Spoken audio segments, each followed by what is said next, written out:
എല്ലാവർക്കും എന്റെ വിനീതമായ നമസ്കാരം. ആദ്യമായി തന്നെ ദർശന ക്ലബിന്റെ ആഭിമുഖ്യത്തിൽ എല്ലാ ശനിയാഴ്ചകളിലും ഉച്ചയ്ക്ക് 1:30 നടത്തപ്പെടുന്ന 126ാമത് സ്നേഹ സംഗമത്തിന്റെ ഭാഗമാകാൻ കഴിഞ്ഞതിൽ ദൈവത്തോട് നന്ദി പറഞ്ഞുകൊണ്ട് ആരംഭിക്കട്ടെ.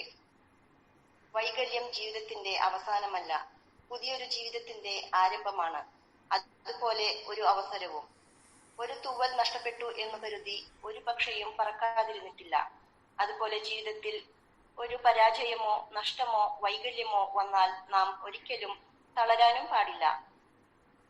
നിനക്കെന്തു ചെയ്യാൻ കഴിയില്ലെന്ന് മറ്റുള്ളവർ പറയുന്നോ അതാദ്യം ചെയ്യണം. നിന്റെ ജീവിതത്തിലെ തീരുമാനങ്ങൾ നീ എടുക്കണം. കാരണം നിന്നെയും നിന്റെ സാഹചര്യത്തെയും നിന്നോളം മറ്റൊരാൾക്കും അറിയില്ല. നല്ല ഉറച്ച തീരുമാനം എടുക്കാൻ എല്ലാവർക്കും സാധിക്കട്ടെ എന്ന് ആശംസിച്ചുകൊണ്ട് നമുക്ക് ആരംഭിക്കാം. ശ്രീമതി ജിജി ചേച്ചിയെ കുറിച്ച് പറയുകയാണെങ്കിൽ പാട്ടിലൂടെയും തന്റെ പ്രയത്നത്തിലൂടെയും കുടുംബത്തെ കയറ്റുവാൻ പരിശ്രമിക്കുന്ന ഒരു വ്യക്തിയാണ്. നമുക്ക് ജിജി ചേച്ചിയുടെ ഗാനം കേട്ടുകൊണ്ട് ഇന്നത്തെ പ്രോഗ്രാം ആരംഭിക്കാം. പാദം തേടി വരവായി ഞങ്ങൾ വഴി കാട്ടു ദേവാ, പരിശുദ്ധനെ നീ തവ പാദം തേടി വരവായി ഞങ്ങൾ വഴി കാട്ടു ദേവാ, പരിശുദ്ധനെ നീ. നിൻ തിരുവാണി മമ മനസ്സിൽ തേനൂറും കവിത രസം പകർന്നു. നിൻ തിരുവാണി മമ മനസ്സിൽ തേനൂറും കവിത രസം പകർന്നു. സുന്ദര സംഗീത മധു നുകർന്നു.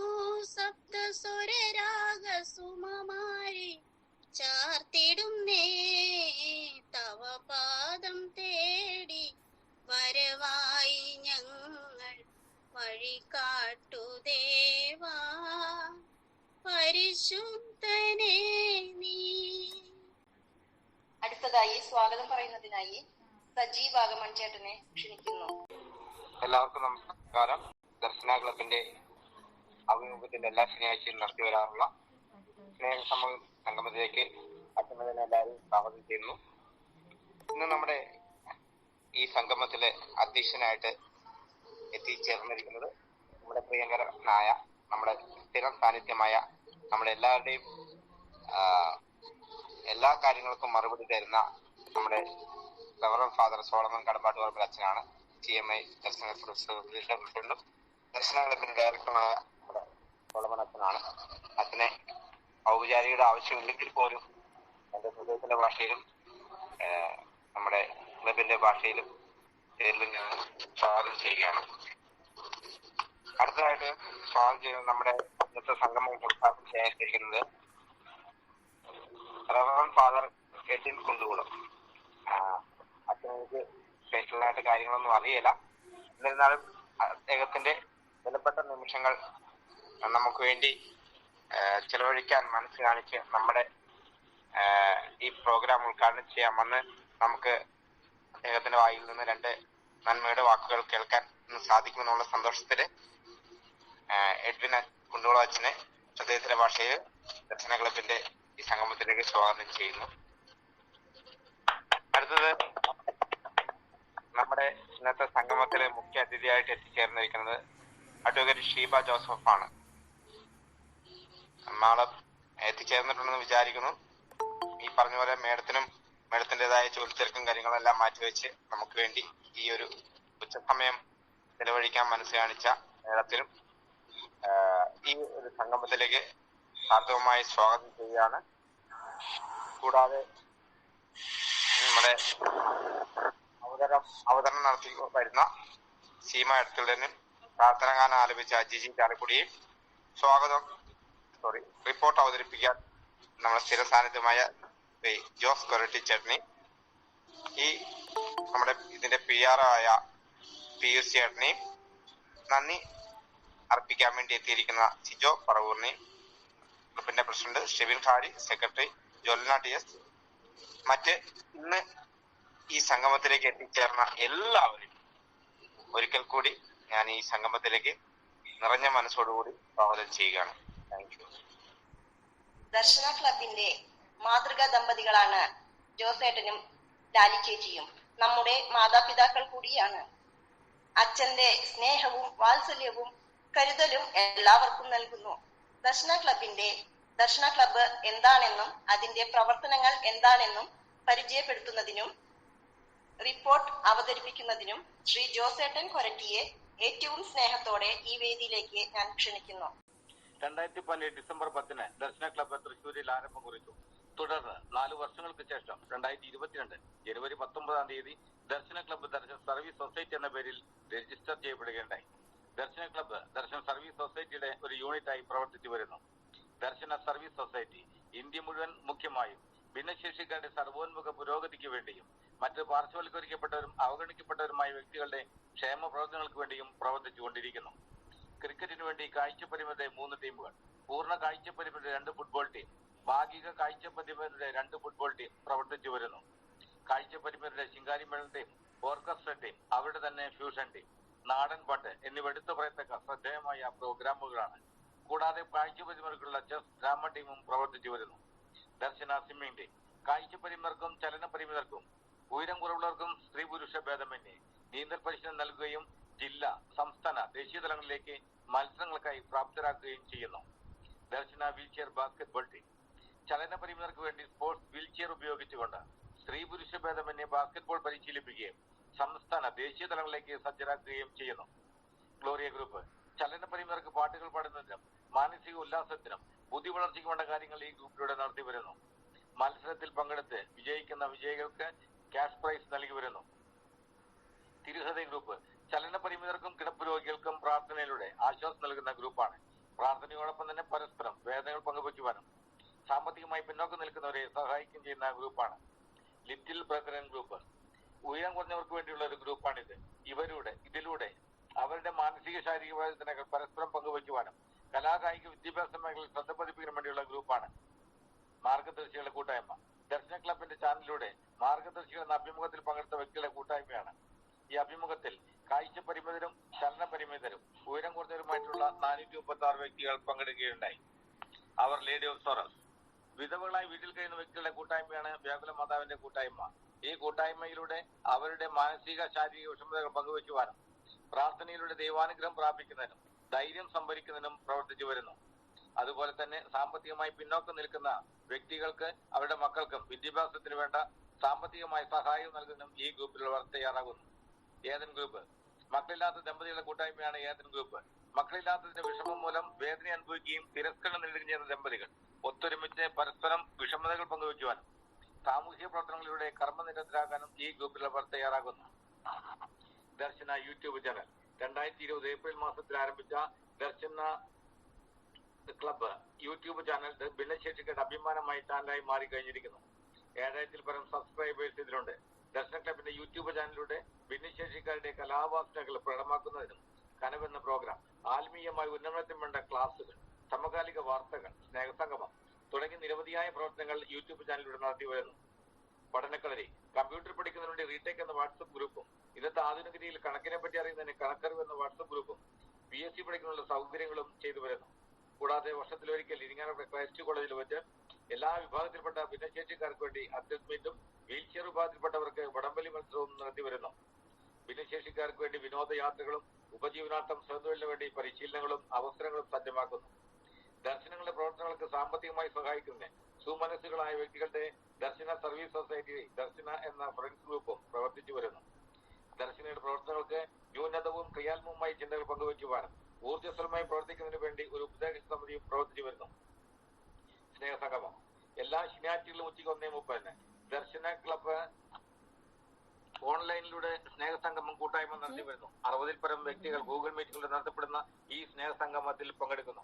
മത നേതാക്കന്മാരിൽ ഉദ്ഘാടനം ചെയ്യപ്പെടുന്ന മോട്ടിവേഷൻ ക്ലാസുകളും സർക്കാരിന്റെ വിവിധ ഡിപ്പാർട്ട്മെന്റുകളിൽ വരുന്ന വ്യക്തികളുടെ മുഖ്യ പ്രഭാഷണങ്ങളും ഡിപ്പാർട്ട്മെന്റിനെ പറ്റി പരിചയപ്പെടുത്തലുകളും സമൂഹത്തിന്റെ മുൻനിരയിലുള്ള വ്യക്തികളുടെ പ്രസംഗങ്ങളും ഈ പ്രോഗ്രാമിൽ നടത്തി വരുന്നു. റിപ്പോർട്ട് പ്രിയം നിറഞ്ഞവരെ, 4 മെയ് 11, 2023 ശനിയാഴ്ച ഉച്ചയ്ക്ക് 1:30 ദർശന ക്ലബ്ബ് ഡയറക്ടർ ബഹുമാനപ്പെട്ട റവറൻ ഫാദർ സോളമൻ കടമ്പാട്ടുപറമ്പിൽ CMIയുടെ അധ്യക്ഷതയിൽ ചേർന്ന 125ാമത് സ്നേഹസംഗമത്തിന്റെ റിപ്പോർട്ട്. അവതരണം കുമാരി ലീന MJ നാട്ടിക. പ്രാർത്ഥനാ ഗാനം ശ്രീ തങ്കച്ചൻ TJ. സ്വാഗതം കുമാരി ഷാലി വെങ്ങിനിശ്ശേരി. ഗ്രൂപ്പ് പരിചയപ്പെടുത്തി റിപ്പോർട്ട് അവതരിപ്പിച്ചത് ജോസ് കൊരട്ടി. തുടർന്ന് സോളമച്ചന്റെ വാക്കുകളിലൂടെ എല്ലാവർക്കും നമസ്കാരം. ഇന്ന് വരുന്ന അച്ഛനും വിശിഷ്ട വ്യക്തികൾക്കും അഭിനന്ദനങ്ങൾ. ദേഷ്യപ്പെടുന്നവരെ പേടിക്കേണ്ട, അവർക്ക് സ്നേഹമുള്ളത് കൊണ്ടാണ്. അവഗണിക്കപ്പെടുന്നവരെ പേടിക്കണം, അത് ശത്രുതയിൽ നിന്നാണ്. വരിക, എല്ലാവരെയും പരിഗണിക്കുക, പരസ്പരം പ്രോത്സാഹിപ്പിക്കുക, പരസ്പരം സ്നേഹിക്കുക. നാളെ ഞായറാഴ്ച മുണ്ടൂർ വെച്ച് വീൽചെയർ ടൂർണമെന്റ് നടക്കുന്നു. എല്ലാവരും വന്ന് പങ്കെടുക്കുക, പ്രാർത്ഥിക്കണം. ഓഫീസിലുണ്ടായിരുന്ന ജിം സാർ ജോലി കിട്ടിപ്പോയി, പകരം ജയശ്രീ മാഡം ചാർജിലെത്തിയിരിക്കുന്നു. ഈ സ്നേഹസംഗമത്തിൽ എത്തിച്ചേർന്ന എല്ലാവർക്കും നന്മകൾ നേർന്നുകൊണ്ട് നിർത്തുന്നു. യോഗം ഉദ്ഘാടനം ചെയ്തത് മധ്യപ്രദേശിലെ സാഗർ രൂപതയിലെ റവൻ ഫാദർ ജാക്സൺ തെക്കുംപീടി അച്ഛനായിരുന്നു. എല്ലാവർക്കും നന്ദി. സിസ്റ്റർ കരുണ വഴിയാണ് ഞാൻ ഈ യോഗത്തെ പറ്റി അറിഞ്ഞതും ഞാൻ വന്നതും.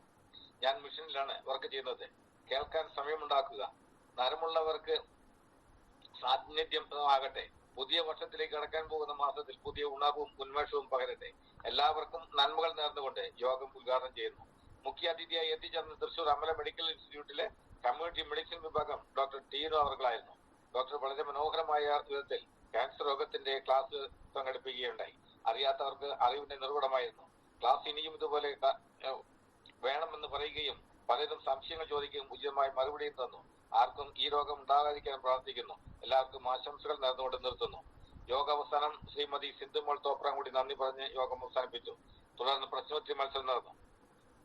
മത്സര വിജയികൾ ലീന, ട്രീസ, ലിസി അമ്പക്കാട്, ഷാലി, പിയൂസ്, ജിജോ, റഹീന, LC TP, മോളി മാത്യു, രതി. പങ്കെടുത്തവർക്കും വിജയികൾക്കും അഭിനന്ദനങ്ങൾ. ഈ റിപ്പോർട്ട് അംഗീകാരത്തിനായി യോഗ സമക്ഷം സമർപ്പിക്കുന്നു. Leader KJ Jose Koratty. അടുത്തതായി ഈ പരിപാടിയുടെ അധ്യക്ഷ പ്രസംഗത്തിന് എത്തിച്ചേർന്നിരിക്കുന്ന ദർശന സർവീസ് സൊസൈറ്റി പ്രസിഡന്റും ദർശന ക്ലബ് ഡയറക്ടറുമായ ഞങ്ങളുടെ ഓരോരുത്തരുടെയും വഴികാട്ടിയും ഞങ്ങളുടെ പ്രചോദനവുമായ reverend father Solomon Kadambattuparambil CMI അച്ഛനെ ഈ വേദിയിലേക്ക് ഏറ്റവും ബഹുമാനത്തോടും അഭിമാനത്തോടും കൂടി ഞാൻ ക്ഷണിക്കുന്നു. എല്ലാവർക്കും നമസ്കാരം. ഇന്നത്തെ മുഖ്യ അതിഥികളായിട്ട് എത്തിച്ചേർന്നിരിക്കുന്ന ഈ യോഗത്തിന്റെ ഉദ്ഘാടകനും അതുപോലെ തന്നെ മുഖ്യ അതിഥിയായിട്ട് എത്തിയിരിക്കുന്ന എല്ലാവർക്കും കൃത്യമായി സ്വാഗതം. ഇന്ന് ഞാനൊരു കഥ കേൾക്കാനായിട്ടിടയായി. പലപ്പോഴും നമ്മുടെ ജീവിതത്തിലൊക്കെ നമ്മൾ പലപ്പോഴും പറയുന്ന ഒരു സംഭവമാണ്. നമ്മുടെ മനസ്സ് ക്ലോസ് മൈൻഡ് ആയിരിക്കും പലപ്പോഴും. അതായത് ഒന്നും സ്വീകരിക്കാനായിട്ട് ഇഷ്ടമില്ലാത്തൊരു മനസ്സ്. അപ്പൊ നമ്മൾ പലപ്പോഴും പറയുക, എനിക്കെല്ലാം അറിയാം, അത് ഞാൻ കണ്ടിട്ടുണ്ട്, ഇത് കേട്ടിട്ടുണ്ട്, അപ്പൊ എനിക്കതെല്ലാം അറിയാമെന്നുള്ളൊരു നാട്യം നമ്മുടെ ജീവിതത്തിൽ പലപ്പോഴും ഉണ്ടാകാം. അതായത് ആരെയും ഉൾക്കൊള്ളാനായിട്ട്, എന്ത് പറഞ്ഞാലും അതെനിക്കറിയാം, ആരെയും ഉൾക്കൊള്ളാനായിട്ട് സാധിക്കാത്ത ഒരു മനസ്സ്. അപ്പൊ അങ്ങനെയുള്ള വ്യക്തികൾ നമ്മുടെ ഇടയിലുണ്ട്. ഒരു കഥ ഞാൻ ഇതുമായി ബന്ധപ്പെട്ട് കേട്ടതാണ് ഞാൻ പറയുന്നത്. ഒരു വ്യക്തി, വലിയ പാണ്ഡിത്യം ഉള്ള ഒരു വ്യക്തിയാണ്, ഒരു സന്യാസിയുടെ അടുത്തേക്ക് ചെന്നിട്ട് ചോദിക്കുന്നുണ്ട്, ജീവിതത്തിലെ സത്യം ഏതാണെന്ന് ചോദിക്കുന്നത്. ജീവിതത്തിലെ സത്യം എന്താണെന്ന്. അപ്പൊ ഇദ്ദേഹം തന്നെ പറയാണ്, അപ്പൊ താൻ എന്താണ് ചെയ്തിരുന്നത്? സ്വാമി ചോദിക്കുന്നത്, താൻ എന്താണ് ഇത്ര നാൾ ചെയ്തിരുന്നത്? ഒത്തിരിയേറെ പുസ്തകങ്ങൾ വായിച്ചിട്ടുണ്ട്, ഒത്തിരിയേറെ പുസ്തകങ്ങൾ എഴുതിയിട്ടുണ്ട്, എനിക്ക് ഒത്തിരി കാര്യങ്ങൾ അറിയാം എന്നുള്ളത്. അപ്പൊ ഈ സ്വാമി പറഞ്ഞു, ഇത്രയും മാത്രം അറിവ് താങ്കൾക്കുണ്ട്, ഈ അറിയുന്ന അറിവുകളെല്ലാം ഒന്ന് പുസ്തകത്തിൽ എഴുതി കൊണ്ടുവരാൻ പറയാണ്. അപ്പൊ ഇദ്ദേഹം നോക്കി കഴിഞ്ഞപ്പോൾ 3 വർഷത്തോളം ഇരുന്നിട്ട് വലിയൊരു ചാക്കും കണക്കിനുള്ള അറിവുകൾ മൊത്തം ആൾ എഴുതി കൂട്ടിക്കൊണ്ടുവന്നു. അപ്പൊ 3 വർഷമാണ് എടുത്തത് ഒരു അറിവ്, തന്റെ മനസ്സിലുള്ള എല്ലാ അറിവുകളും എഴുതി തീർക്കാനായിട്ട്. അത് കഴിഞ്ഞ് സ്വാമിയുടെ അടുത്ത് കൊണ്ടുവന്ന് ചാക്കുമായിട്ട് സ്വാമിയുടെ അടുത്തേക്ക് കൊണ്ടുവരാണ്. സ്വാമി പറയുന്നു, ഈ പുസ്തകം മൊത്തം വായിച്ചു തീർക്കണമെങ്കിൽ എനിക്ക് ബുദ്ധിമുട്ടാണ്, ഇതിനൊന്ന് ചെറുതാക്കാനായിട്ട് ചോദിച്ചു. അപ്പോഴും അദ്ദേഹം നാട്ടിൽ പോയി, അല്ലെങ്കിൽ വീട്ടിൽ പോയി ആളിരുന്ന് എഴുതുന്നു. 3 മാസത്തോളം എഴുതിയിട്ടാണ് അതൊന്ന് സംക്ഷിപ്തമായിട്ട് കൊണ്ടുവരാനായിട്ട് സാധിച്ചത്. അപ്പോഴും അദ്ദേഹം പറയുന്നു, എനിക്കിത് മൊത്തം വായിച്ചു നോക്കാനുള്ള സമയമില്ല, ഒന്നും കൂടി ചുരുക്കി കൊണ്ടുവരാനായിട്ട് പറയാം. അപ്പൊ പിന്നെയും ഈ സത്യാന്വേഷി പോവാണ്. പിന്നെ 3 ദിവസം കൊണ്ട് അദ്ദേഹം എന്നാലും കുറച്ച് പേജിലൊക്കെ ആയിട്ട് എഴുതി കൊണ്ടുവന്നു. അപ്പോഴും സന്യാസി പറയാണ്, ഇതിനേക്കാളും ഒരു പെട്ടെന്ന് മനസ്സിലാക്കുന്ന ഒറ്റ സെന്റൻസിലാക്കി ഒന്ന് കൊണ്ടുവരാൻ പറ്റുമെന്ന് ചോദിക്കാണ്.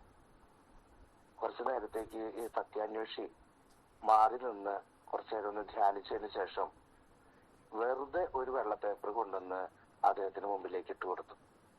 ഇതാണ് എന്റെ സംക്ഷിപ്ത രൂപം എന്ന് പറഞ്ഞു. അതായത് ഒന്നും എഴുതിയിട്ടില്ല. അപ്പോ ആ സന്യാസി പറഞ്ഞ ഇതാണ്, ഇവിടെ നിന്നാണ് നമ്മൾ ആരംഭിക്കേണ്ടത്, ശൂന്യതയിൽ നിന്നാണ് നമ്മളെല്ലാം ആരംഭിക്കേണ്ടത്. ശൂന്യതയിൽ നിന്നാണ് നമ്മൾ ആരംഭിക്കുന്നത്. എല്ലാം ഉണ്ട്, എല്ലാം തികഞ്ഞ വ്യക്തികൾക്ക് ഒന്നും പഠിപ്പിച്ചു ഒന്നും തല കയറാനും പോണില്ല. അപ്പൊ അതുകൊണ്ട് ഇല്ലായ്മയിൽ നിന്ന് നമുക്ക് എന്തെങ്കിലും ഉണ്ടാക്കി കൊണ്ടുവരാനായിട്ട് സാധിക്കും. അതല്ലെങ്കിലോ എല്ലാം ഉണ്ടെന്ന് നടിക്കുന്ന വ്യക്തികൾക്ക് ഒന്നും തിരിച്ച് അവനിലേക്ക് ഒന്നും കൊടുക്കാനായിട്ട് നമുക്ക് സാധിക്കില്ല. പലപ്പോഴും നമ്മളിലൊക്കെ ഉണ്ട് എന്ന് നടിക്കുന്ന ആരെങ്കിലും ഉണ്ടെങ്കിൽ അത് ഇല്ല എന്ന് ഭാവിക്കാനായിട്ട് തയ്യാറാണ്. നമുക്ക് കിട്ടുന്നതെല്ലാം ദൈവദാനമാണ്. നമ്മുടെ അറിവായിക്കോട്ടെ, എന്തും ആയിക്കോട്ടെ, അത് ദൈവം ഉണ്ടെങ്കിൽ മാത്രമേ ഇതിലുള്ളൂ എന്നുള്ളത് ഒരു ചിന്ത നമുക്കുണ്ടായാൽ മതി. മറിച്ച് നമുക്ക് എന്തോ ഉണ്ട്, അതിന്റെ പരിണിത ഫലമാണ് ദൈവം അടക്കമുള്ളത് എന്ന് ചിന്തിക്കരുത് എന്നുള്ളതാണ്. അപ്പോ നമുക്ക് എല്ലാം ഇല്ലായ്മയിൽ നിന്ന് ഉള്ളായ്മയിലേക്ക് കടന്നു പോകുന്ന ഒരവസ്ഥയായിരിക്കും നമ്മൾ മാറണം. ഏത് അവസ്ഥ വന്നാലും ഇപ്പൊ നമുക്ക് ഒത്തിരിയേറെ മോട്ടിവേഷൻ ടോക്കുകളൊക്കെ നമുക്ക് നൽകുന്നുണ്ട്. ഈ മോട്ടിവേഷൻ ടോക്കുകളൊക്കെ ഒരു ദിവസത്തും തോറും നമുക്ക് കുറെ പുതിയ ആശയങ്ങളൊക്കെ ആയിട്ടാണ് നമ്മൾ കടന്നു വരുന്നത്. അപ്പൊ ഈ ആശയങ്ങളൊക്കെ നമുക്ക് ഒന്നും ചിലപ്പോൾ നമ്മൾ നെഗ്ലിക്കുന്നുണ്ട്. എനിക്കിതൊക്കെ അറിയാം, ക്യാൻസറിന്റെ ഒരു ട്രീറ്റ്മെന്റിന്റെ കാര്യങ്ങൾ അതൊക്കെ ഇത്രയൊക്കെ ഉള്ളൂ. ഇനിയിപ്പോ വക്കീലിന്റെ എന്തെങ്കിലും ഒരു സംഭവം ഇതൊക്കെ ഞാൻ എത്ര പ്രാവശ്യം കേട്ടിരിക്കുന്നു. അതിനേക്കാൾ അപ്പുറത്ത് നമ്മള് ഇതെല്ലാം ഒരു ചെറിയ വാചകമായിരിക്കാം, അതിലൊരു നന്മ ഉണ്ടാകാം. അങ്ങനെ ഓരോന്നും നമ്മൾ കണ്ടെത്തി ഇല്ല എന്ന് ഉണ്ടെങ്കിൽ മാത്രമേ ഉള്ളതിലേക്ക് നമുക്ക് കടന്നു വരാനായിട്ട് സാധിക്കുള്ളൂ. അതിന് ഉള്ള ഒരു വ്യക്തിയായിട്ട് മാറാനായിട്ട് നമുക്ക് സാധിക്കട്ടെ. അപ്പോ നമുക്ക് ഇന്നു മുതൽ അങ്ങനെ ഒരു സംരംഭം നമുക്ക് തുടങ്ങാം. നവംബർ മാസത്തിലാണ് നമ്മളായിരിക്കുന്നത്. നവംബർ മാസത്തിലെ കുറച്ച് ദിവസങ്ങളൊക്കെ കഴിഞ്ഞു പോയി. നമ്മള് സാധാരണ ക്രിസ്ത്യൻസ് ഒക്കെ നമ്മൾ പറയുക മരിച്ചവരൊക്കെ ഓർക്കുന്ന ദിനമാണ്. നമുക്ക് തീർച്ചയായിട്ടും ഓർക്കാനായിട്ട് സാധിക്കാം. ഇത് കഴിഞ്ഞാൽ നമ്മൾ പുതിയ ജന്മത്തിലേക്ക് കടന്നവരാണ്. ആഗമനകാലം എന്നൊക്കെ പറയുന്നത് നമ്മുടെ ക്രിസ്ത്യാനികളുടെ ഒരു ക്രിസ്തുമസിന് വേണ്ടി വരുന്ന ഒരു സമയം. ഇതാ ദീപാവലി വരുന്നു. ദീപാവലി നമുക്ക് എന്നും കണ്ണിനും മനസ്സിനും കുളിർമയേകുന്ന ഒരു അവസ്ഥ. നമുക്കിതൊക്കെ ആഘോഷങ്ങളാണ്, ഇതൊക്കെ ഒരുക്കങ്ങളുടെ ദിനങ്ങളാണ്. അപ്പൊ നന്നായിട്ട് ഒരുങ്ങാനായിട്ട് നമുക്ക് സാധിക്കട്ടെ. ഏറ്റവും നന്നായിട്ട് ജീവിക്കാനായിട്ട് നമ്മളെവരെയും സർവേശ്വരൻ അനുഗ്രഹിക്കട്ടെ എന്ന് പ്രാർത്ഥിച്ചുകൊണ്ട് ആശംസിക്കുന്നു. എല്ലാവർക്കും ഈ ദിനത്തിന്റെ 126ാം സ്നേഹസംഗമത്തിന്റെ എല്ലാവിധ അഭിനന്ദനങ്ങളും ഭാവങ്ങളും നേരുന്നു. നന്ദി, നമസ്കാരം. ഈ സ്നേഹസംഗമം വളരെ സന്തോഷത്തോടെ ഉദ്ഘാടനം ചെയ്യാൻ എത്തിച്ചേർന്നിരിക്കുന്ന മധ്യപ്രദേശ് സാഗർ രൂപതയിലെ സുവിശേഷ വൽക്കരണവും സാമൂഹിക പ്രവർത്തനവും ചെയ്യുന്ന നല്ലൊരു ഉടമയുമാണ് ഇന്നത്തെ ഉദ്ഘാടനത്തിനായി എത്തിച്ചേർന്നിരിക്കുന്നത്. റവറൻഡ് ഫാദർ എഡ്വിൻ കുണ്ടുകുളം അച്ഛനെ ഏറ്റവും സ്നേഹാദരങ്ങളോടെ ഈ വേദിയിലേക്ക് ഞാൻ ക്ഷണിക്കുന്നു. ഏറ്റവും സ്നേഹം നിറഞ്ഞവരെ, ബഹുമാനപ്പെട്ട സോളമൻ അച്ഛ, ദർശന ക്ലബിലെ എല്ലാ അംഗങ്ങളെ, എല്ലാവർക്കും ഈശോമിശിഹായ്ക്ക് സ്തുതിയായിരിക്കട്ടെ. ഞാൻ ഫാദർ എഡ്വിൻ കുണ്ടുകുളം, മധ്യപ്രദേശിലെ സാഗർ രൂപതയിലെ ഒരു അംഗമാണ്. ഞാൻ കഴിഞ്ഞ ദിവസമാണ് സോളമൻ അച്ഛനെ കുറിച്ചും അതുപോലെ തന്നെ നമ്മുടെ ദർശന ക്ലബിലെ പ്രവർത്തനങ്ങളെ കുറിച്ചുമൊക്കെ ഒത്തിരി കേൾക്കാനും യൂട്യൂബിലൊക്കെ കാണുവാനും പേപ്പറുകളിലൂടെയുള്ള പ്രസന്റേഷനിലൂടെ ഒക്കെ അറിയാനൊക്കെ സാധിച്ചത്. ഒത്തിരി സന്തോഷം തോന്നുന്നു. ദൈവത്തിന്റെ കൃപ എല്ലാവരിലേക്കും ഒരുപോലെ അയക്കുവാൻ വിളിക്കപ്പെട്ടവരാണല്ലോ നമ്മൾ എല്ലാവരും. അതിനായി ദൈവം നമ്മളെല്ലാവരെയും തെരഞ്ഞെടുത്തതിനെ ഓർത്ത് ദൈവത്തിന് ഒത്തിരിയേറെ ഈ നിമിഷങ്ങളിലൊക്കെ ഞാൻ നന്ദി പറയുകയാണ്. ഈ ആഴ്ചയിൽ ഈ ദർശന ക്ലബിന്റെ ഈ സ്നേഹസംഗമത്തിൽ നിങ്ങളോടുകൂടെ ആയിരിക്കുവാൻ ലഭിച്ച ഈ അവസരത്തിന് ഞാൻ ദൈവത്തോട് ഈ നിമിഷം നന്ദി പറയുന്നു. സോളമൻ അച്ഛന്റെ എല്ലാ പ്രവർത്തനങ്ങളും ലോകം മൊത്തം കീഴടക്കട്ടെ എന്ന് ഈ നിമിഷം ഞാൻ ആശംസിക്കുകയാണ്, പ്രാർത്ഥിക്കുകയാണ്. ഒപ്പം നിങ്ങളെല്ലാവർക്കും ദൈവത്തിന്റെ ചൈതന്യം എല്ലാ മനുഷ്യരിലേക്ക് എത്തിക്കുവാനുള്ള കൃപ ദൈവം വാരിക്കോരി തരട്ടെ എന്ന് ഈ നിമിഷത്ത് ഞാൻ ആഗ്രഹിക്കുന്നു. അതിനുവേണ്ടി ഞാൻ പ്രാർത്ഥിക്കുന്നു. ദൈവത്തിന്റെ ആ മഹാദാനത്തെ വർണ്ണിച്ചുകൊണ്ട് ഈ നിമിഷം നിങ്ങൾക്ക് വേണ്ടി 2 വരി പാട്ട് പാടാൻ ഞാൻ ആഗ്രഹിക്കുകയാണ്. ദൈവസ്നേഹം വർണ്ണിച്ചിടാം, വാക്കുകൾ പോരാ. നന്ദി ചൊല്ലി തീർക്കുവാനീ ജീവിതം പോരാ. കഷ്ടപ്പാടിൻ കാലങ്ങളിൽ രക്ഷിക്കുന്ന സ്നേഹമോർത്താൽ എത്ര സ്തുതിച്ചാലും മതി വരുമോ? ദൈവസ്നേഹം വർണ്ണിച്ചിടാം, വാക്കുകൾ പോരാ. സ്വന്തമായൊന്നുമില്ല, സർവതും നിന്ദാനം. സ്വസ്ഥമായുറങ്ങിടാൻ സമ്പത്തിൽ മയങ്ങാതെ മണ്ണിൽ സൗഭാഗ്യം നേടാനായാലും ആത്മനഷ്ടമായാൽ ഫലമെവിടെ? ദൈവസ്നേഹം വർണ്ണിച്ചിടാം, വാക്കുകൾ പോരാ.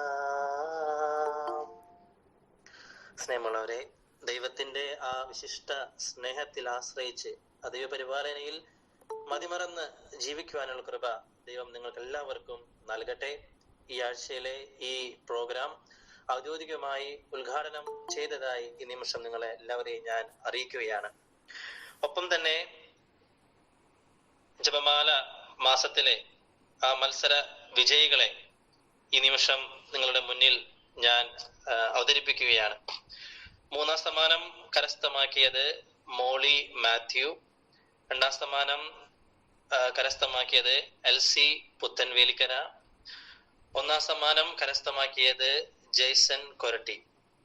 എല്ലാവർക്കും, ഈ ജപമാല മത്സരത്തിൽ പങ്കെടുത്ത എല്ലാവർക്കും ഒത്തിരിയേറെ അനുഗ്രഹങ്ങളും പ്രാർത്ഥനകളും ഈ നിമിഷം ഞാൻ നേരുന്നു. ഒപ്പം ഒത്തിരിയേറെ പ്രോത്സാഹനങ്ങളും ആശംസകളും ഈ നിമിഷം നേരുന്നു. ഈ ദിനത്തിന്റെ എല്ലാ ആശംസകളും ഒരിക്കൽ കൂടി നേർന്നുകൊണ്ട് ഞാൻ നിർത്തുന്നു. നന്ദി. അടുത്തതായി മുഖ്യാതിഥിയെ ക്ഷണിക്കുന്നു. മുഖ്യാതിഥിയായി ഇന്ന് നമ്മുടെ ക്ഷണം സ്വീകരിച്ച് ഇവിടെ എത്തിച്ചേർന്നിരിക്കുന്ന അഡ്വക്കേറ്റ് ശ്രീമതി ഷീബ ജോൺ മാഡത്തെ ഏറ്റവും ബഹുമാനത്തോടെയും ഈ വേദിയിലേക്ക്.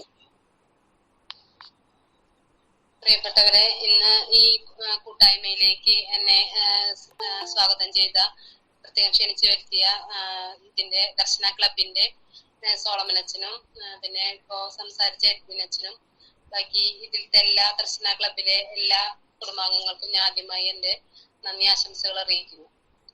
ഞാൻ ഷീജ എന്നാണ് പേര്, ഷീജ ജോസഫ്, അയ്യന്തോള് ഡിസ്ട്രിക്ട് കോടതിയിലാണ് പ്രാക്ടീസ് ചെയ്യുന്നത്. ഞാൻ സോളമനച്ചനെ പരിചയമുണ്ട്. അപ്പോ ഞാൻ പൊതുവായിട്ട് കുറച്ച് നാളായിട്ടുള്ള ഈ ദർശന ക്ലബിനെ കുറിച്ചൊക്കെ അറിയാൻ തുടങ്ങിയിട്ട് കൂടുതൽ അറിഞ്ഞപ്പോ അത് കൂടുതൽ അറിയാനുള്ള ഒരു ആഗ്രഹം ഉണ്ടായിരുന്നു. ഭിന്നശേഷിക്കാരായി ഉള്ള ആളുകൾക്കും അവരുടെ അവകാശങ്ങൾക്കും എല്ലാത്തിനും ചെയ്യുന്ന പ്രോത്സാഹനം, എല്ലാ പ്രവൃത്തികളും, അവരുടെ കായിക പരിപാടികളൊക്കെ കേട്ടറിഞ്ഞപ്പോ അതിന് അച്ഛൻ നൽകുന്ന ക്ലബ്ബ് നൽകുന്ന പ്രോത്സാഹനം കണ്ടപ്പോ കൂടുതൽ താല്പര്യം ഉണ്ടായി. പിന്നെ ഞാൻ പൊതുവായിട്ട് ഇപ്പോ പറയാൻ ഉദ്ദേശിക്കുന്നത് ഇവർക്കുള്ള പ്രത്യേക അവകാശങ്ങളും അതിന്റെ നിയമപരിരക്ഷയെ കുറിച്ചാണ് ഞാൻ ചെറുതായിട്ടൊന്ന് ക്ലാസ് എടുക്കുന്നത്. ഇതില് പൊതുവായിട്ട് നമ്മൾ ഈ ഭിന്നശേഷി, ഈ ഡിസബിൾഡ് ആളുകളെ സമൂഹത്തിന്റെ മുഖ്യധാരയിലേക്ക് എത്തിക്കുന്നതിന് വേണ്ടിയിട്ട് സെൻട്രൽ ഗവൺമെന്റ് 2016 ഒരു ആക്ട് പാസ്സാക്കിയിട്ടുണ്ട്. RPWD act, rights of persons with disabilities act 2016. ആ ആക്ടിലെ റൂൾസും ഉണ്ട്. അതാണ് സെൻട്രൽ ഗവൺമെന്റ് ഒരു നിയമം എല്ലാവർക്കും ഇവിടെ നമുക്ക് ബാധകമായിട്ടുള്ള നിയമം അതാണ്. അപ്പൊ ഇത് പാസ്സാക്കാണ്ടായ കാരണം എന്ന് പറയുന്നത് 1995 ഉണ്ടായിരുന്ന ഒരു ആക്ട് ഉണ്ടായിരുന്നു. അത് റദ്ദാക്കിയിട്ടാണ് ഈ ആക്ട് സെൻട്രൽ ഗവൺമെന്റ് പാസ്സാക്കിയത്. അത് ഐക്യരാഷ്ട്രസഭ 2006 ഒരു കൺവെൻഷൻ ഉണ്ടായിരുന്നു.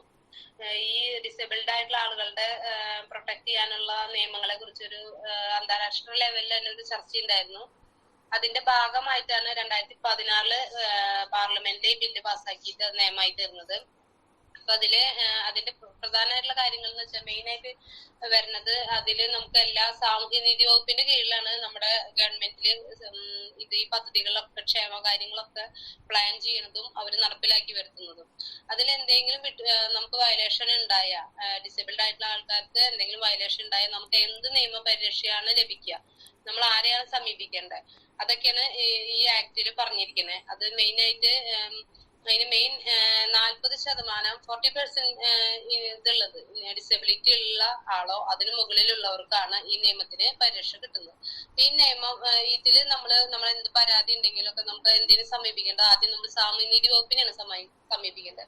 തൃശ്ശൂർ അയ്യന്തോള് കളക്ടറേറ്റിന്റെ ഉള്ളില് അതിന്റെ ഓഫീസ് ഉണ്ട് സാമൂഹ്യനീതി വകുപ്പിന്റെ.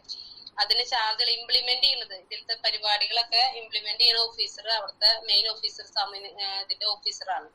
പിന്നെ ഇതില് മെയിൻ ആയിട്ടുള്ളത് നമ്മൾ വല്ല പരാതി നമ്മൾ എന്തെങ്കിലും പ്രശ്നം ഉണ്ടെങ്കിൽ പരാതി കൊടുക്കേണ്ടത് അതിന്റെ മെയിൻ ചാർജ് എന്ന് പറഞ്ഞാൽ എക്സിക്യൂട്ടീവ് മജിസ്ട്രേറ്റിനാണ്. എക്സിക്യൂട്ടീവ് മജിസ്ട്രേറ്റ് നമ്മുടെ തൃശ്ശൂർ ജില്ലാ കളക്ടർ ആയിരിക്കും.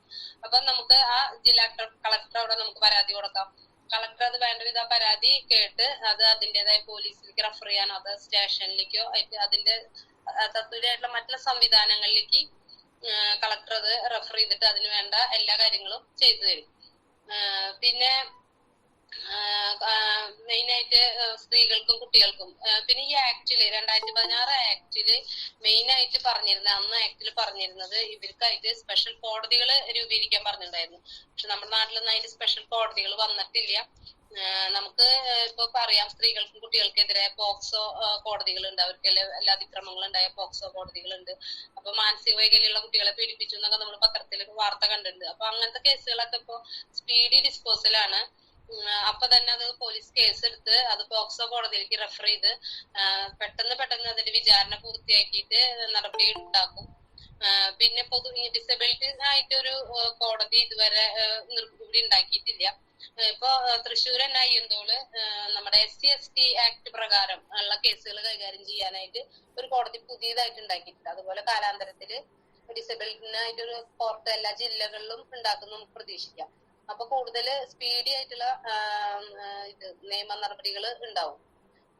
പിന്നെ നമുക്ക് ഇതില് പറയാനുള്ളത് ഈ ആക്ട് പ്രകാരം പറഞ്ഞേക്കണത് ഒരു കമ്മീഷൻ ഉണ്ട്, ഡിസബിലിറ്റി കമ്മീഷൻ ഉണ്ട്. അത് എല്ലാ സ്റ്റേറ്റിലും ഒരാളുണ്ട്. അത് നമ്മുടെ കേരളത്തിന്റെ ഹെഡ് ഓഫീസ് വർക്ക് ചെയ്യുന്നത് പൂജപ്പുര തിരുവനന്തപുരത്താണ്. അപ്പൊ നമുക്ക് റിട്ടൺ പരാതി ഉണ്ടെങ്കിൽ ഡിസബിലിറ്റിന്റെ എന്തെങ്കിലും പരാതി ഉണ്ടെങ്കിൽ നമുക്ക് നേരിട്ട് വേണമെങ്കിൽ കമ്മീഷൻ കൊടുക്കാം. കമ്മീഷൻ കൊടുക്കുമ്പോൾ നമ്മൾ പോയി കണ്ടു കൊടുക്കണം എന്നൊന്നുമില്ല. നമ്മളതൊരു ലെറ്ററിൽ എഴുതി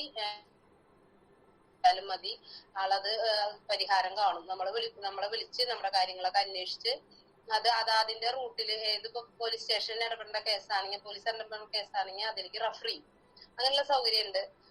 പിന്നെ നമുക്ക് മെയിൻ ആയിട്ട് കുറെ ആനുകൂല്യങ്ങൾ കിട്ടാണ്ട് നമുക്ക് നമ്മുടെ സംവരണം അതൊക്കെ അതാത് ഡിപ്പാർട്ട്മെന്റിലാണ്. നമുക്ക് അഥവാ എന്തെങ്കിലും വയലേഷൻ വന്നിട്ടുണ്ടെങ്കിൽ നമ്മൾ ആ ഡിപ്പാർട്ട്മെന്റിനെ ആദ്യം സമീപിക്കണം. അല്ലെങ്കിൽ നമ്മൾ സാമൂഹ്യനീതി വകുപ്പിൽ പോയിട്ട് പറഞ്ഞാലും മതി. അതിൽ റിട്ടേൺ ആയിട്ട് പരാതി കൊടുക്കണം. പിന്നെ ഗവൺമെന്റ് ഈ ആക്ട് പ്രകാരം ഗവൺമെന്റ് കുറെ ഉത്തരവാദിത്തമുള്ളത് ഇതിന്റെ ബോധവൽക്കരണ പരിപാടികൾ നടത്തുക, അങ്ങനെയുള്ള കാര്യങ്ങളാണ്. ഇങ്ങനെ മറ്റുള്ള പ്രവർത്തനങ്ങളാണ്. പിന്നെ ഇതില് പറയാനുള്ളത് മെയിൻ ആയിട്ടുള്ളത് ഈ ഡിസബിൾഡ് ആയിട്ടുള്ള ആളുകളുടെ, അതായത് ഭിന്നശേഷി ഈ ഓട്ടിസം പോലെയുള്ള കുട്ടികളുള്ളവര് അവരുടെ പ്രോപ്പർട്ടി, അവർക്കുള്ള ഷെയർ അങ്ങനെയൊക്കെ വരുമ്പോ നമ്മൾ 18 വയസ്സ് വരെ കുട്ടികൾക്ക് പ്രത്യേകിച്ച് പ്രോപ്പർട്ടി ഒന്നും കൈകാര്യം ചെയ്യാനുള്ള റൈറ്റ് ഇല്ല. അത് അവരുടെ പേരന്റ് ആണ് അത് നാച്ചുറൽ ഗാർഡിയൻ വരുന്നത്. ഈ 18 വയസ്സ് കഴിഞ്ഞാലും ഇങ്ങനെ ഓട്ടിസം ബാധിച്ച കുട്ടികൾക്ക് അല്ലെങ്കിൽ മറ്റുള്ള കുട്ടികൾക്ക് അവരെ പോലെ സ്വത്തുകൾ കൈകാര്യം ചെയ്യാനുള്ള കഴിവില്ലാത്തതുകൊണ്ട് അതിന് നമ്മൾ ഒരു ലീഗൽ ഗാർഡിയൻഷിപ്പ് ആരെങ്കിലും ഉത്തരവാദിത്തപ്പെട്ടവരെ ഒരു ലീഗൽ ഗാർഡിയൻ അപ്പോയിന്റ് ചെയ്യണം. അത് അപ്പോയിന്റ് ചെയ്യാൻ നമ്മൾ അപ്ലിക്കേഷൻ കൊടുക്കേണ്ടത് ഡിസ്ട്രിക്ട് കളക്ടർ ചെയർമാനായിട്ടുള്ള ഒരു നാഷണൽ ട്രസ്റ്റിന്റെ ലോക്കൽ ലെവൽ കമ്മിറ്റി ഉണ്ട്. അവർക്കാണ് അപ്ലിക്കേഷൻ കൊടുക്കേണ്ടത്. അവരത് പരിശോധിച്ച് ഒരാളെ അതില് ലീഗൽ ഗാർഡിയൻ ആക്കും. അപ്പൊ അയാളാണ് ആ കുട്ടിക്ക് വേണ്ടിയിട്ട് പ്രോപ്പർട്ടി കൈകാര്യം ചെയ്യേണ്ടത്. അങ്ങനെയുള്ള കുറച്ച് കാര്യങ്ങളാണ്. പിന്നെ നമുക്ക് ഇതൊന്നും നടന്നില്ലെങ്കിൽ ഇതിപ്പോ നമ്മൾ സാമ്യക്ഷേമ വകുപ്പിലോ അല്ലെങ്കിൽ നേരിട്ട് എക്സിക്യൂട്ടീവ് മജിസ്ട്രേറ്റായ കളക്ടറുടെ അടുത്ത് ഇപ്പൊ നമ്മൾ പരാതി പോയിട്ട് അത് സ്വീകരിക്കാൻ ബുദ്ധിമുട്ടാണെങ്കിൽ അതിന് പെട്ടെന്നൊരു നടപടി ഇല്ലെങ്കിൽ നമുക്ക് നേരിട്ട് ബഹുമാനപ്പെട്ട കോടതികളെ സമീപിക്കാം. കോടതികളെ സമീപിച്ച് ഒരു റിട്ടേൺ കംപ്ലൈന്റ് കൊടുത്തു കഴിഞ്ഞാൽ കോടതി അത് നമുക്ക് വേണ്ട വിധം പരിഹരിച്ചു തരും. അത് റെഫർ ചെയ്ത് അതാത് സ്റ്റേഷനിലേക്ക് വിടും. അങ്ങനെ ഡിസബിളിനായിട്ട് കുറെ ആനുകൂല്യങ്ങളുണ്ട്. ഈ ആക്ട് പ്രകാരം നമുക്ക് എല്ലാ കാര്യങ്ങളും ഗവൺമെന്റിൽ നിന്ന് കോടതിയുടെ ഭാഗത്തു നിന്നും ഗവൺമെന്റിൽ നിന്ന് നമുക്ക് ഡിലേ വരുന്നു തോന്നി കഴിഞ്ഞാൽ നമുക്ക് അപ്പൊ കോടതിനെ സമീപിക്കാം. അതിനുള്ള എല്ലാ റൈറ്റും ഈ ഇതിൽ പറയുന്നുണ്ട്, ഈ ആക്ട് പ്രകാരം പറയുന്നുണ്ട്. അതിന്റെ തന്നെ റൂൾസ് ഉണ്ട്. പിന്നെ മെയിൻ ആയിട്ടുള്ളത് ഈ അംഗത്വ സർട്ടിഫിക്കറ്റ് എല്ലാത്തിനും ഇതിന് ഡിസബിലിറ്റി സർട്ടിഫിക്കറ്റ് വേണം. അത് നമ്മൾ മെഡിക്കൽ ബോർഡിന്റെ ഇത് കഴിഞ്ഞിട്ടാണ് നമുക്കത് അലോ ചെയ്ത് തരുള്ളൂ. ഈ ആക്ട് പ്രകാരം 21 കാറ്റഗറി ഉണ്ട്. ഈ ഡിസബിലിറ്റീസിന്റെ 21 കാറ്റഗറി പറയുന്നുണ്ട്. അപ്പൊ അതിൽ നോക്കിയിട്ടാണ് നമ്മൾ തരംതിരിക്കുന്നതും നമുക്ക് എത്ര % ഡിസബിലിറ്റി ഉണ്ടെന്ന് തീരുമാനിക്കുന്നത്. അപ്പൊ ആ ഡിസബിലിറ്റി സർട്ടിഫിക്കറ്റ് എല്ലാത്തിനും നിർബന്ധമാണ്. അപ്പൊ പിന്നെ ഇതിന്റെ ഈ ആക്ടിൽ പിന്നെ വേറെ കാര്യം പറയുന്നത് സെൻട്രൽ ബോർഡ് ഓഫ് ഡിസബിലിറ്റീസിന്റെ ഒരു കമ്മിറ്റി ഉണ്ട്. പിന്നെ എല്ലാ സ്റ്റേറ്റിന്റെ ഡിസബിലിറ്റി കമ്മിറ്റി ഉണ്ട്, ബോർഡ് ഉണ്ട്, പിന്നെ കമ്മീഷൻ ഒരാളുണ്ട്. അപ്പൊ പരാതി നമുക്ക് എല്ലാവരും മുന്നിൽ വേണമെങ്കിൽ നമുക്ക് എന്തെങ്കിലും പ്രശ്നം ഉണ്ടെങ്കിൽ നേരിട്ട് കോടതിനെ സമീപിക്കുന്നതിന് പകരം ഈ നേരിട്ട് ഇവരുടെ അടുത്ത് റിട്ടേൺ പരാതി കൊടുത്തിട്ട് ഒരു ആക്ഷൻ എടുത്തില്ലെങ്കിൽ മാത്രം നമുക്ക് കോടതിനെ സമീപിക്കാൻ വേണ്ടു. ബാക്കി എല്ലാതും അതിൻ്റെതായ വഴിക്ക്. അപ്പൊ പെട്ടെന്ന് സ്പീഡി ആയിട്ട് നമുക്കൊരു കാര്യങ്ങള് നിങ്ങൾക്ക് ഡിസബിൾ ആയിട്ടുള്ള ആളുകൾക്ക് നടത്തിയെടുക്കാൻ കഴിയും. ഇത്രയാണ്. പിന്നെ അതിന്റെ എഡ്യൂക്കേഷൻ സംവരണവും മറ്റുള്ള കാര്യങ്ങളും ഓരോ ജോലിക്കുള്ള തൊഴിലും പിന്നെ ജോലി സ്ഥലത്ത് PSC ആ സംവരണമൊക്കെ നമുക്ക് അത് നിയമപ്രകാരം ആക്ച്വലി പറഞ്ഞിട്ടുണ്ട് ഇത്ര സംവരണം വേണമെന്ന്. അതെന്തെങ്കിലും വയലേഷൻ നമുക്ക് തോന്നുകയാണെങ്കിൽ നമുക്ക് അതാത് ഡിപ്പാർട്ട്മെന്റിലുള്ളവരെ സമീപിക്കാവുന്നതാണ്. എന്നിട്ട് നമ്മൾ റിട്ടേൺ പരാതി കൊടുത്തു കഴിഞ്ഞാൽ നമുക്കത് സ്പീഡി ആയിട്ട് അതിനുള്ള പരിഹാരം അവർ കാണിച്ചു തരും. ഇത്രയാണ് മെയിൻ ആയിട്ടുള്ള കാര്യങ്ങൾ എനിക്ക് പറയാനുള്ളത്. ഇത്രേ ഉള്ളൂ. സിജോൻ ചേട്ടനെ കുറിച്ച് പറയുകയാണെങ്കിൽ നാടൻ പാട്ടിന്റെ ഉസ്താദ്, വീൽ ചെയർ ബാസ്കറ്റ്ബോൾ താരമാണ്. കേരളത്തെ പ്രതിനിധീകരിച്ചുകൊണ്ട് തന്റെ കഴിവ് തെളിയിച്ച വ്യക്തിയുമാണ്. 3x3 ടൂർണമെന്റിൽ പങ്കെടുത്ത് 3ാം സ്ഥാനം കരസ്ഥമാക്കിയ ഞങ്ങളുടെ ദർശന ക്ലബിന്റെ അഭിമാനം താരവും ആണ്. ഏറ്റവും മാതൃകയായ വ്യക്തിയാണ്. നന്ദി പറയുന്നതിന് ശ്രീ സിജോൺ ചേട്ടനെ സ്നേഹത്തോടെ ഈ വേദിയിലേക്ക് ഞാൻ ക്ഷണിക്കുന്നു. 126ാമത് സ്നേഹസംഗമത്തിൽ നന്ദി പ്രകാശിപ്പിക്കുന്ന കർത്തവ്യത്തിലേക്ക് ഞാൻ കടക്കുന്നു.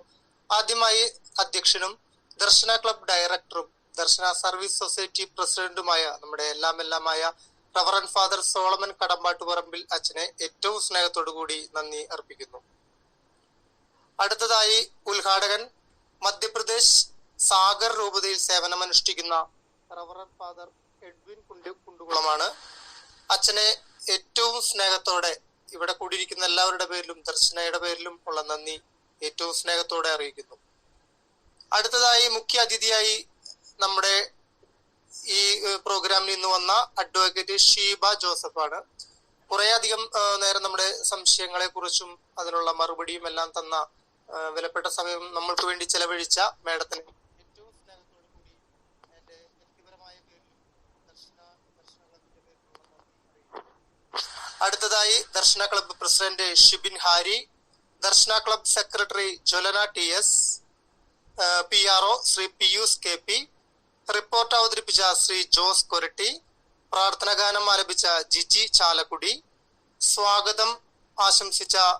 സ്വാഗതം പറഞ്ഞ ശ്രീ രാജേഷ് മുല്ലശ്ശേരി, അവതരണം നടത്തുന്ന സീമ എടക്കളത്തൂർ, അതുപോലെ ലില്ലി ആറ്റത്തറ എന്നിവരോടുള്ള ഏറ്റവും സ്നേഹം നിറഞ്ഞ നന്ദി അറിയിക്കുന്നു. അതുപോലെ തന്നെ ഈ പ്രോഗ്രാമിൽ പങ്കെടുത്ത ഓരോരുത്തർക്കും ആരുടെയും പേര് വിട്ടുപോയിട്ടുണ്ടെങ്കിൽ ക്ഷമിക്കുക. എല്ലാവർക്കും ഒരിക്കൽ കൂടി നന്ദി പ്രകാശിപ്പിച്ചുകൊണ്ട് നിർത്തുന്നു. നന്ദി, നമസ്കാരം.